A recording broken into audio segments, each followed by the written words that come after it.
Domestic violence is an all too common problem. Often victims who have experienced this kind of abuse are afraid to seek help or are unsure of the resources that are available to keep them safe. An order of protection is a special type of court order that protects a person who has experienced domestic abuse, sexual assault, or stalking.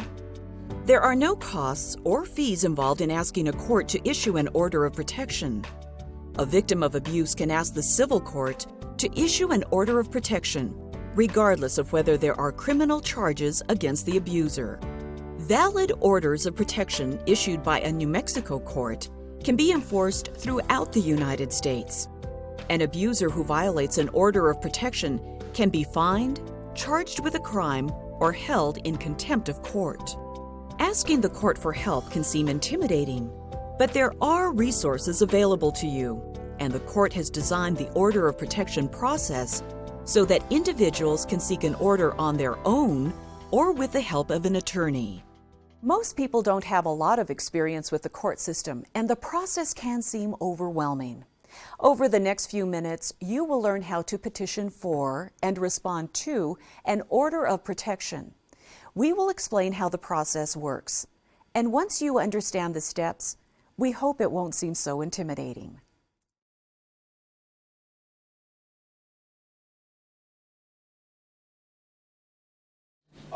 In New Mexico, orders of protection are issued through special domestic violence proceedings, presided over by a domestic violence commissioner or a district court judge. These proceedings get started when a victim of domestic abuse, sexual assault, or stalking asks the court to issue an order of protection. The victim must file special paperwork called a petition. Individuals filing for an order of protection are referred to as petitioners. Those who are accused of abuse are referred to as respondents. A petitioner can seek an order of protection against a respondent, whether or not they live together.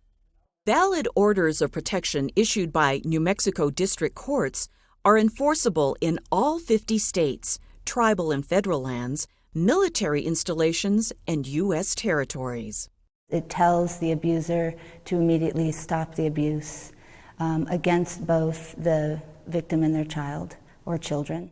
It's really one of those mechanisms that can provide immediate protection for victims and get them out of violent situations. And so I think it's incredibly important in this community and in the society these days.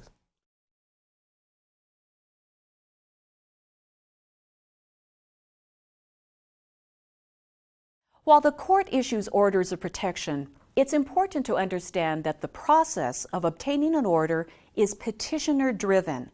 It's up to the person seeking the order to obtain all of the appropriate forms, fill them out properly, go to the court hearings, and provide the court with evidence of abuse. In most cases, petitioners and respondents are able to represent themselves and do not need attorneys. The first step of the process is to obtain the forms needed to request an order of protection. Forms can be obtained from victim service agencies, law enforcement, attorneys, prosecutors, the district court, and online. In many cases, all of the necessary forms are made available as a packet. The person seeking the order of protection is responsible for filling out the appropriate forms and taking them to the court clerk for filing. The most important part of the petition is to include an accurate and complete description of the abuse. This is a key piece of information the court will use in deciding whether to issue the order. In addition to the petition itself, petitioners will also need to fill out the Service of Process form. This form provides the court with information about where to find the respondent so that he or she can be notified of the order and the hearing. Petitioners will need to provide detailed information to ensure that the respondent can be quickly found and served. An order of protection does not go into effect until it is served on the respondent. If the petitioner has questions when filling out any of these forms, victim advocates and district court clerks can provide information about the process.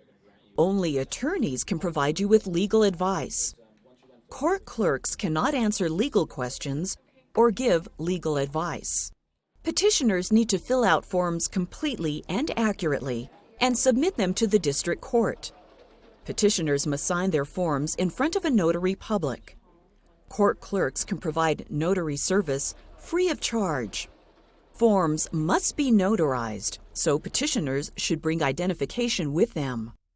Petitioners will not have to pay any filing or service fees when filing their petitions with the court. Sometimes the person seeking an order has changed addresses or phone numbers and doesn't want the respondent to have their new contact information. Petitioners who want to keep this information confidential need to fill out the appropriate paperwork. This form is usually included in the petitioner's packet.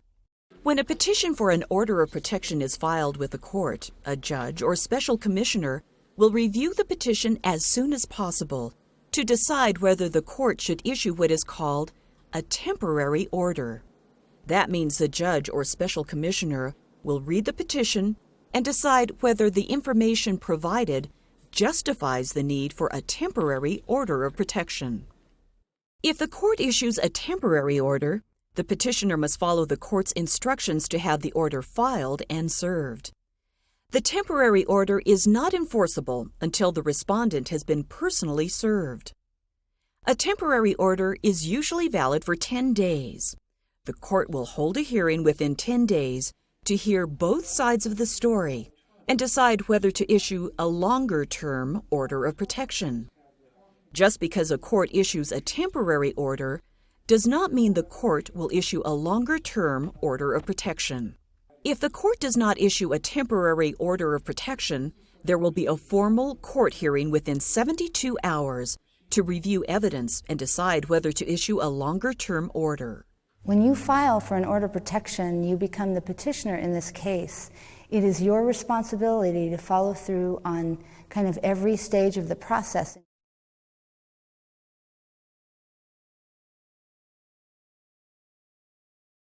Once the court issues a temporary order of protection, the person named as the respondent will be served the temporary order containing a notice of hearing.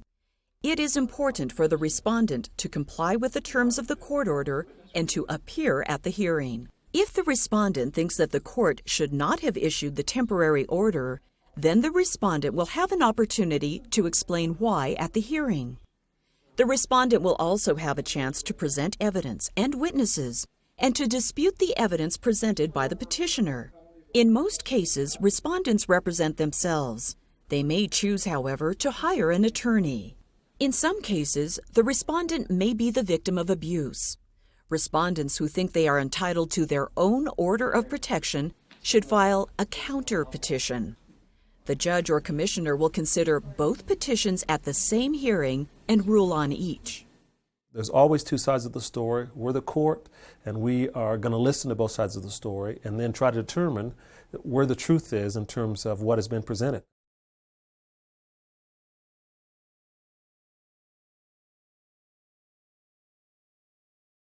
In our legal system, the courts are required to be impartial. Judges, clerks, and other court personnel cannot offer legal advice to petitioners or respondents.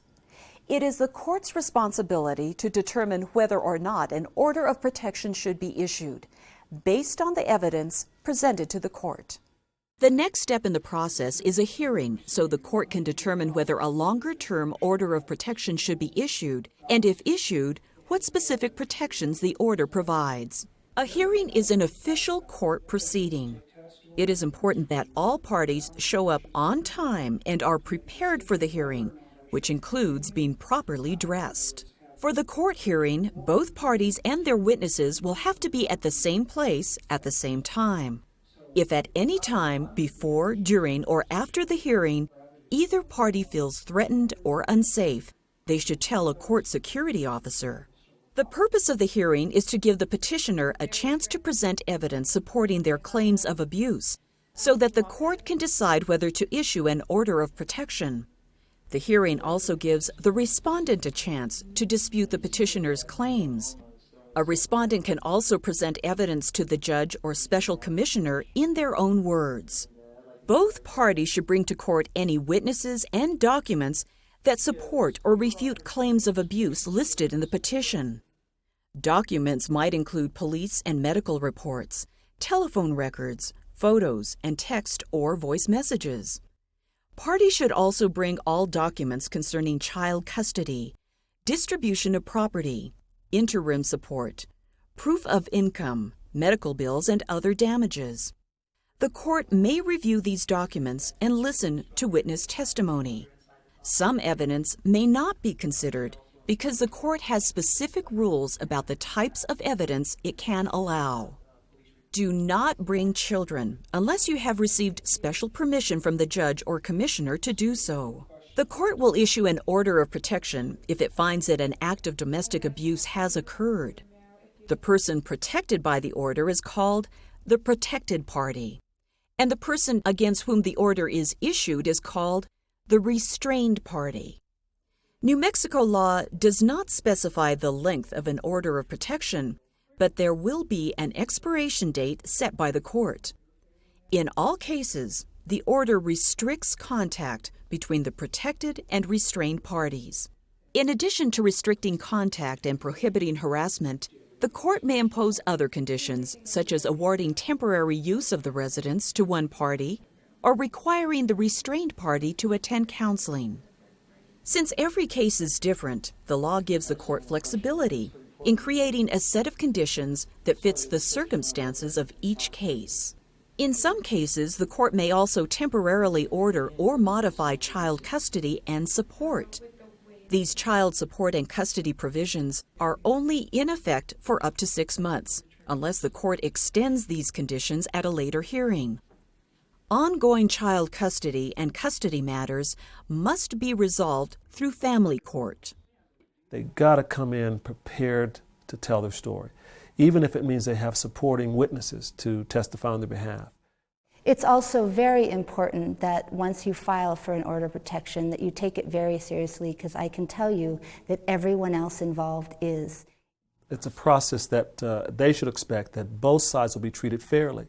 The information is going to be very important. How they present the information to the court will make the difference in terms of whether or not an order of protection is issued or not.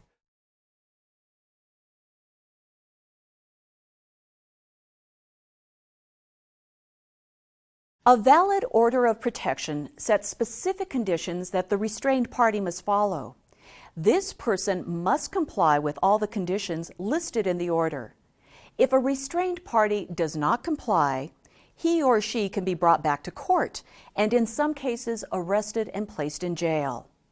A judge will hear each case and decide if a violation has occurred, and if so, what kind of punishment should be imposed.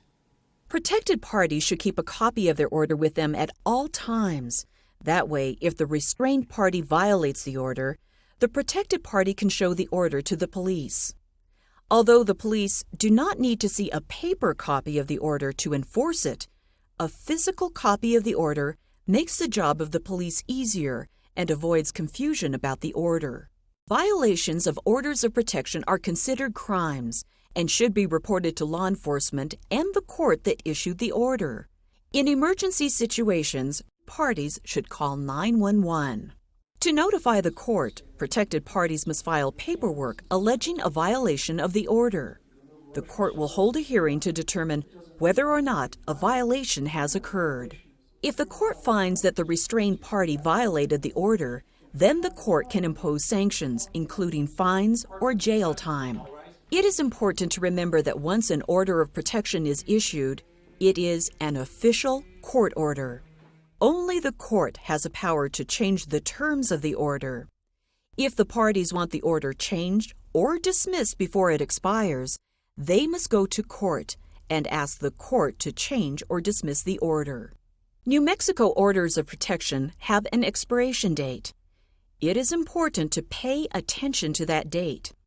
If the protected party wants the order to last longer than the date on the face of the order, then he or she must go to court and ask the court to extend the order. It is the protected party's responsibility to file for an extension before the order expires, as the court cannot extend an order after it expires. If an order of protection expires, the petitioner would be required to start the process from the beginning and provide evidence of a new incident of abuse. Orders of protection are an important tool offered by New Mexico law to protect victims of domestic violence, sexual assault, and stalking. Both petitioners and respondents must meet deadlines, attend hearings, and comply with all of the court's orders.